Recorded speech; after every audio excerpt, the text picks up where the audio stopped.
Welcome to the Virtual Cheese Awards 2020, showcasing the best of British cheese. I am Kerry Love and I will be looking after this session along with two very senior judges. I have a long association with the dairy industry from spending most of my working life in flexible packaging. Cheese and dairy has long been a big passion of mine, so I'm very happy and excited to be part of these awards today.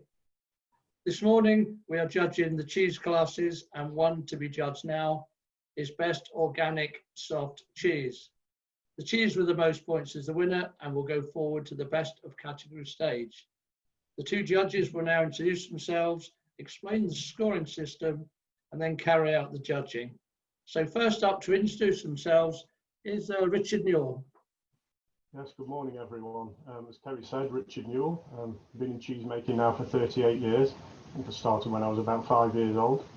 Before we carry on and start the judging, I'll just hand over to my colleague Sally. Good morning everyone, my name's Sally Young.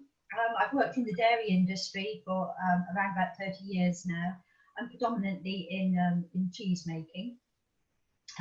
I've got quite a wide experience in British cheeses, but also in continental cheeses as well.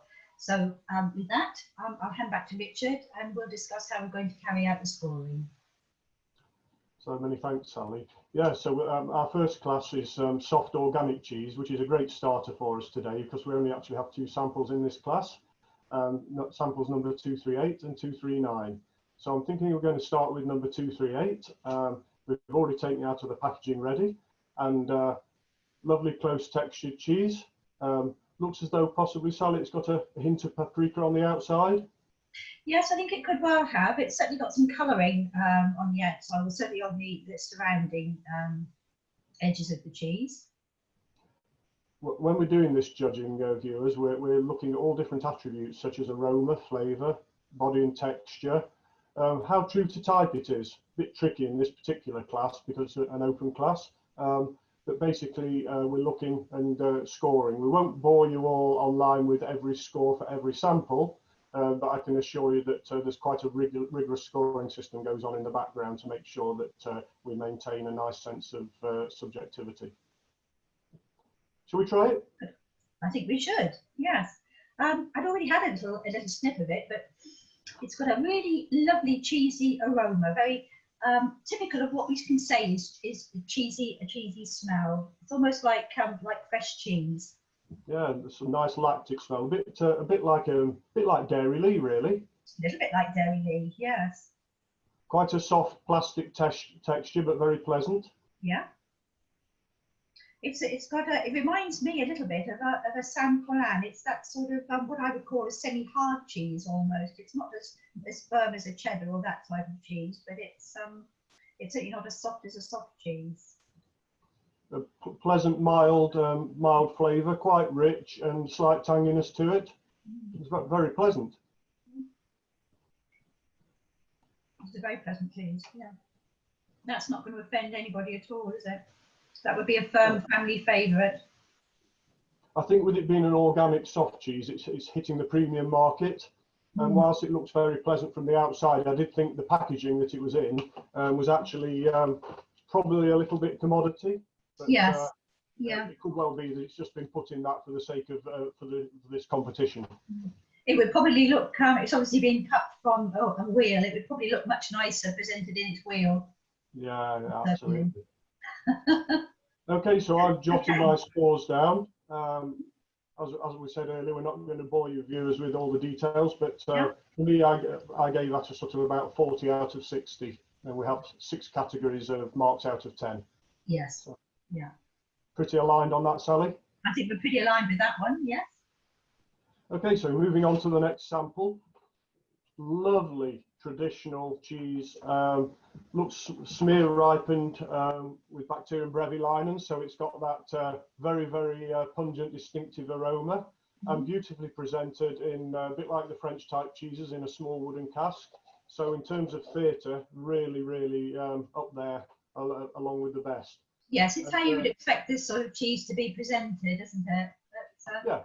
And a lovely appearance of the cheese, that sort of a geotrichum rind almost, the sort of bubbliness with almost wrinkles that we can get on the cheese. Yeah, it's loads and loads of character.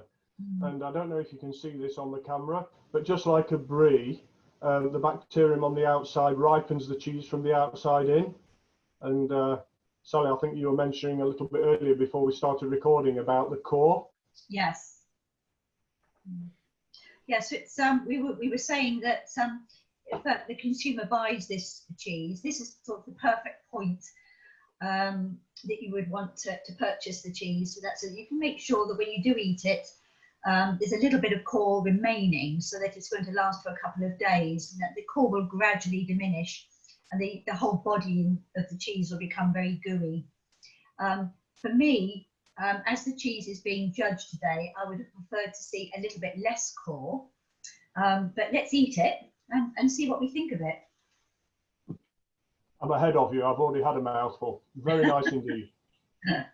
Well, they've certainly, it's certainly very pungent.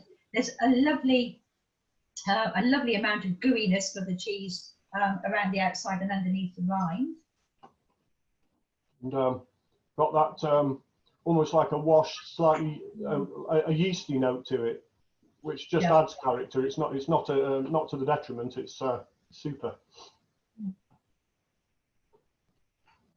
Getting a very, very slightly bitter aftertaste. Probably ahead of you, because I scoffed it while you were talking. There is a very slightly bitter aftertaste, but actually the comments that I made about the core, it's not particularly dry, and actually in a couple of days that cheese will be perfect to eat. A nice mellow finish. Okay, well, of those two samples, my thoughts, Sally, are the second one probably was ahead, particularly in terms of theatre and presentation, and it delivered through on flavour, body and texture. Yes, I'd agree with you, Richard. I think in terms of the theatre and the presentation and the type of cheese, it would certainly be my preference, and we should award that the first prize. It is very difficult in a class like this because we're dealing with two completely different types of cheese, and they have got their own merits and their own attributes. It's very difficult, but yes, given what we're given for this particular class, the second one is certainly my first choice. Okay, so the first goes to sample 239, and the second prize goes to sample 238. Yes. Okay. So that concludes the first session, and we'll be back shortly with another session.